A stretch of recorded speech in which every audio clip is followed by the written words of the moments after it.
has a little schism, and he should struggle to each witticism. And since he wants his taste to have dominion, there's not for him to earn a good opinion. Be it a play or all the latest books, he thinks he must respond with haughty looks. He thinks that by condemning things, he can demonstrate things only he can see. And if he takes to task each man of letters, he thinks that elevates him with his betters. He even sneers at all our fond discourse, as if of wickedness we were the source. He folds his arms and looks as though he'd rather be anywhere but near our foolish blather. Oh, delightful! You sketch with such conviction. There's none I know can make such apt depiction. Oh, yes, my friend, you brave and noble few, make sure you scorn them all with one dim view, and while here in the shadows you disgrace him, let him come into view, and you'll embrace him. There are no insults, cavils, hems, or hedges when you express to him your highest pledges. Why, sir, do you fling this great wrath at us? It is Madame to whom you owe this fuss. Oh, no.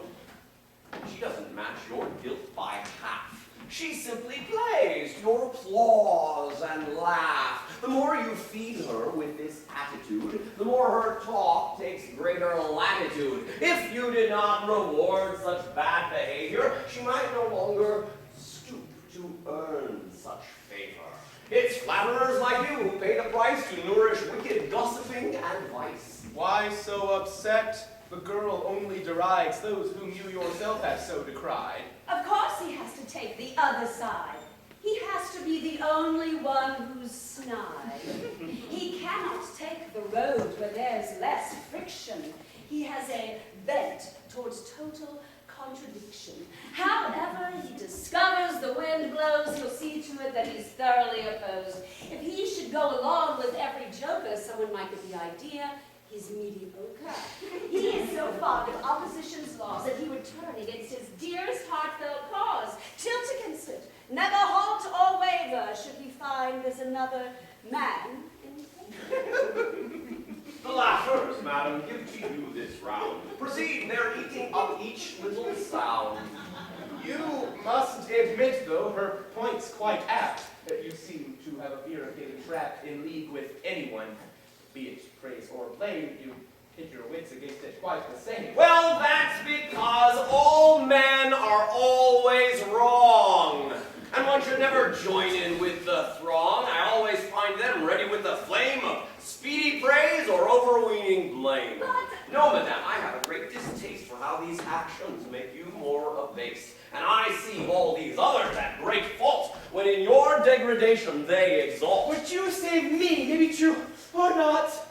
But I see no fault that she has got. I see the lady's charm is all her grace, but as for faults, she hasn't any trace.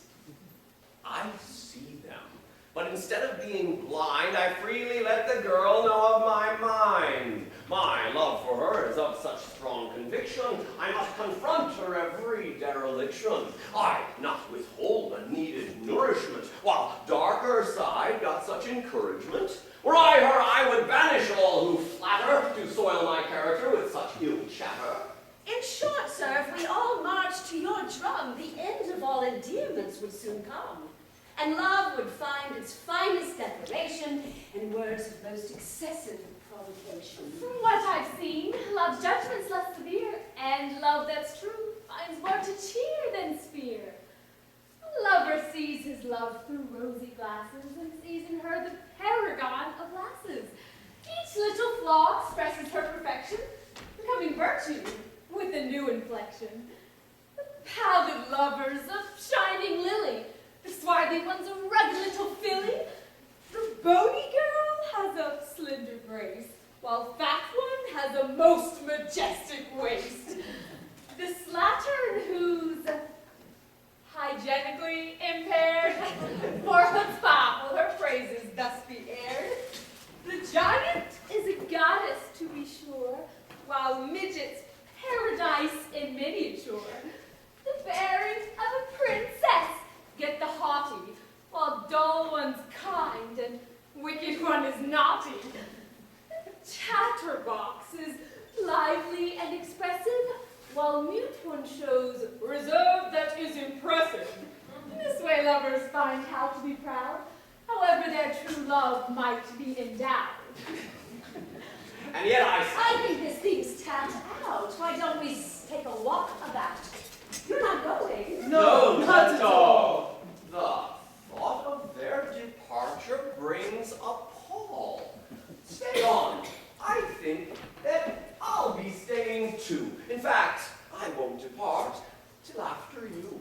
Unless Madame would like to calm her nerves, I'm free to stay as long as she prefers. I'm expected at the king's coucher. Until then, I'm at her leave to stay. You're joking, sure. Oh no, I mean to try if you prefer that they should go or I. Excuse me, sir, but there's a fellow here who has some private business for your ear. There is no business might deliver me. He's dressed in tailcoat, and his livery's filmed in gold. Please go outside and visit, or let him in. All right then, well, what is it? Come in, man. Sir, I'd like a word with you aside. You may speak up, I've nothing I would hide. Ah, the marshal sent me out here to pursue an audience they'd like to hold with you. Who? Me, sir? You, sir. What is it they want? That silly quarrel you had with Laurent. What's this? They fear the two of them might fight over some verse Alceste found rather trite. The marshals think they need to intervene. I won't back down, I said just what I mean. There is your summons, we had best not wait. What do they think that they might arbitrate? With my opinion now a public record, will he in open court have all his dreck heard, condemning me to praise it to the skies? I won't, it's bad. Yes, you might sympathize. Oh no, the verse and versifier stink. Calm down and take a moment now to think. Let's go. I'll go, but not upon my knees. No word I say. We have to go now, please. Unless the king gives me express command, my verdict on his verse will have to stand. The words are cracked. For this vile offense, you should be hanged at government's expense. Good God, sirs, am I so amusing? Please proceed on in the clear. I'll step aside for now to end this fuss. But I'll be back. We had more to discuss.